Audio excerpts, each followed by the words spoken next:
ప్రభువైన యేసుక్రీస్తు నామములో ప్రియ దేవుని సంగమా, మీ అందరికీ కూడా క్రిస్మస్ మరియు నూతన సంవత్సర శుభాకాంక్షలు. ఆలస్యంగా అయినప్పటికీ కూడా తెలియచేస్తూ ఉన్నాను. మరి ఈ మధ్యకాలంలో కాస్త బిజీ అయిన కారణంగా నేను మీకు తెలియచేయలేకపోయాను. దయతో ఏమీ అనుకోవద్దని, దేవుని ఆశీస్సులు పొందుకోవాలని ప్రేమతో మిమ్మల్ని ఆహ్వానిస్తూ ఉన్నాను.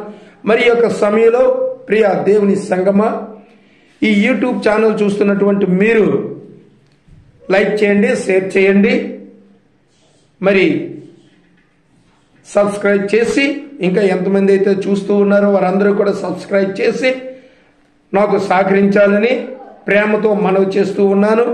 దయచేసి ఈ విషయాన్ని గమనించాలని మరోమారు మీకు తెలియజేస్తున్నాను. షేర్ చేయండి, సబ్స్క్రైబ్ చేయండి, లైక్ చేయండి. మరి ఈ సమయంలో దేవుని వాక్యాన్ని కొన్ని నిమిషాలు మనం ధ్యానం చేసుకుందాం. ఆదియందు యోహాను సువార్త 1వ అధ్యాయం 1-2 వచనాలు నేను చదువుతున్నాను, వినండి. ఆదియందు వాక్యం ఉండెను, వాక్యము దేవుని యొద్ద ఉండెను, వాక్యము దేవుడై ఉండెను. ఆయన ఆదియందు దేవుని యొద్ద ఉండెను, సమస్తమును ఆయన మూలముగా కలిగెను. దేవునికి స్తోత్రం కలుగును గాక. చాలా చక్కనైనటువంటి మాట అండి. గతంలో మరి మాటను మనం ధ్యానం చేసుకున్నామా లేదా అన్నది కొద్దిగా ఆలోచన చేసినట్లయితే అది వేరే విషయం. కానీ ఇప్పుడు మాత్రం స్పష్టంగా మీకు నేను తెలియచేస్తున్నది ఏంటంటే, ఆది యందు వాక్యం ఉండెను. ఆది యందంటే దినాలు ప్రారంభంగా ముందు, సృష్టికి ముందు, ఈ భూమి ఆకాశము సృజింపబడక ముందు, సృష్టి యావత్తు కూడా లేకుండా ఉండినప్పుడు సృష్టికర్త అయినటువంటి దేవుని యొద్ద వాక్యం ఉన్నది. అందుకే ఇక్కడ చెప్తున్నాడు, ఆది యందు వాక్యం ఉండెను. ఆది ఏంటంటే పాత దినాలు, గత దినాల్లో గడిచిపోయినటువంటి అనేక సంవత్సరాల క్రితము ఉన్నటువంటిది ఆది అనబడినటువంటి మాట. ఆ దినాలలో వాక్యం ఎక్కడుంది అంటే దేవుని యొద్ద ఉంది. చూడండి, వాక్యము దేవుని యొద్ద ఉండెను. ఆది యందు వాక్యము ఉన్నది, ఆ వాక్యము దేవుని యొద్ద ఉన్నది. మూడో మాటగా చెప్తున్నాడు, వాక్యమే దేవుడై ఉన్నాడు. కానీ మనం ఏం చేస్తామంటే, చూడండి, ఈ బైబిల్ని చూస్తున్న ఇది కాగితం ముక్కగా గ్రహిస్తామే కానీ దేవుని వాక్యమని మనం ఏనాడు కూడా గ్రహించం. కానీ వాక్యమే సెలవిస్తుంది, ఆది యందు వాక్యం ఉండెను, వాక్యము దేవుడై ఉండెను. ఆ వాక్యమే దేవుడై ఉండెను అని. వాక్యము దేవుని యొద్ద ఉన్నది.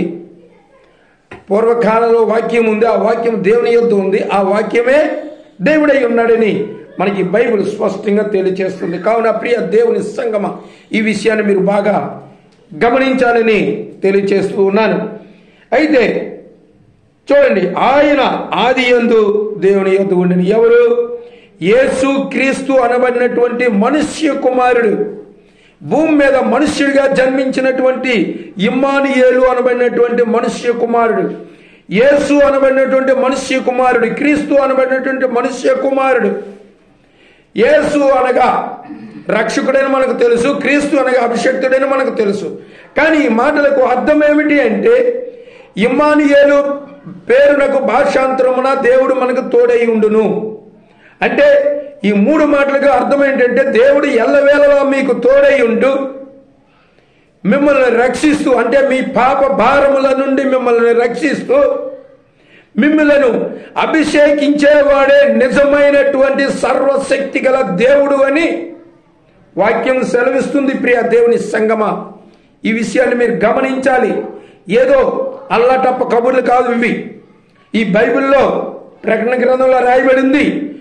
ఈ బైబిల్ గ్రంథమునందు ఉన్నటువంటి ఏ అక్షరాల్లో కానీ అచ్చైనను పొల్లైనను తీసివేయకూడదు. అలా తీసివేసినట్లయితే మీకు శిక్షావిధి కలుగుతుంది అని వాక్యం సెలవిస్తుంది. ప్రియ దేవుని సంగమా, ఇందులో కొట్టివేయబడింది ఏది కూడా లేదు.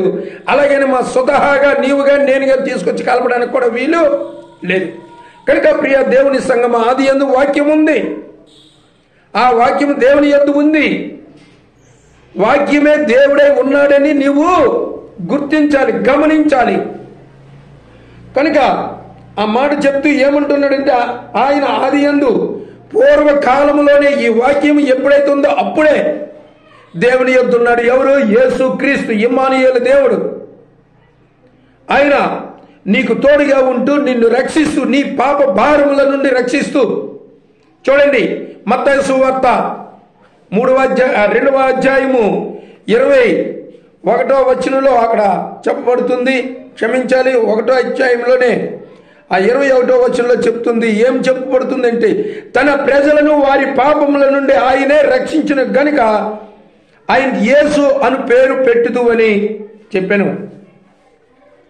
ఎందుకు అంటే, ప్రియ దేవుని సంగమా, ఆయన ఆ దినమున జన్మించి, అంటే తండ్రి యొద్ద లేకపోతే, ఆయన మనిషి కుమారుడిగా జన్మించకపోతే ఆయన మీ పాపాలను విడిపించేవాడు కాదు, మీ పాపముల నుండి మిమ్మల్ని కడిగేవాడు కాదు, మిమ్మల్ని రక్షించేవాడు కాదు, మిమ్మల్ని అభిషేక్తులుగా చేసేవాడే కాదు.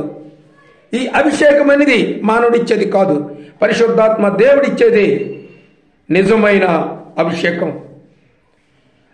తన ప్రజలను వారి పాపముల నుండి, నీకు తెలియకుండానే నీ పూర్వీకుల దగ్గర నుండి పాపాలు చేస్తూనే ఉన్నారు. ఎందుకో తెలుసా? మానవుడన్నవాడు సృష్టిని పూజించేవాడు కాదు, సృష్టికర్త అయిన దేవుణ్ణి పూజించవలసిన వాడు. నువ్వెవరిని పూజిస్తూ ఉన్నావు? నిజ దేవుణ్ణి ఆరాధిస్తూ ఉన్నావా? నీ చేతితో సృజించిన సృష్టిని పూజిస్తూ ఉన్నావా? ఒకసారి ఆలోచించు ప్రియ దేవుని సంగమా. నువ్వు దేవుణ్ణి చేయగలవా? దేవుణ్ణి పుట్టించగలవా? ఈ విషయాన్ని ఒక్కమారు మీ హృదయాంతరాలలో నువ్వు ఆలోచిస్తే నీకు అర్థమవుతుంది. నీ ద్వారా పుట్టినవాడు మానవుడే తప్ప దేవుడు కాడు. నీ కొరకు ప్రాణాన్ని పెట్టేవాడే దేవుడు. ఈ లోకంలో ఎవరైనా ఉన్నారా నీ కొరకు ప్రాణాన్ని పెట్టి రక్తాన్ని చిందించేవారు? ఏ ఒక్కరూ లేరు. కానీ ఒక్క దేవుని కుమారుడు మాత్రమే నీ కొరకు, నా కొరకు ప్రాణం పెట్టేవాడు. ఈ విషయాన్ని గమనించాలి ప్రియా. చాలా చక్కనైనటువంటి మాటను ఇక్కడ తెలియజేయబడుతుంది. ఏం చెప్తున్నాడంటే, సమస్తమును ఆయన మూలముగా కలిగిన, అంటే యేసుక్రీస్తు లేకుండా ఏది కలగలేదు. ఆయన ఉండబట్టే సమస్తము కలిగింది. కలిగి ఉన్నది ఏది ఆయన లేకుండా కలగలేదు. అంటే యేసుక్రీస్తు లేకుండా ఏది కూడా ఈ భూమి మీద కలగలేదు. ఆయనలో జీవము ఉండెను, ఆ జీవము మనుష్యులకు వెలుగై ఉండెను. ఆ వెలుగు చీకటిలో ప్రకాశించుచున్నది కానీ చీకటి దానిని గ్రహింపకుండెను. ఆ చీకటి ఏం చేస్తుందంటే వెలుగుని మరుగు చేస్తూ ఉంది, కానీ బయటికి వెలుగుని ప్రసరింప చేయకుండా చేస్తూ ఉంది. ప్రియ దేవుని సంఘం, ఈ విషయాన్ని గమనించాలని తెలియజేస్తూ ఉన్నా. ఈ మాటలు నేను ముగిస్తూ ఉన్నాను. దేవుడి మాటలు దీవించి ఆశీర్వదించును గాక. God bless you.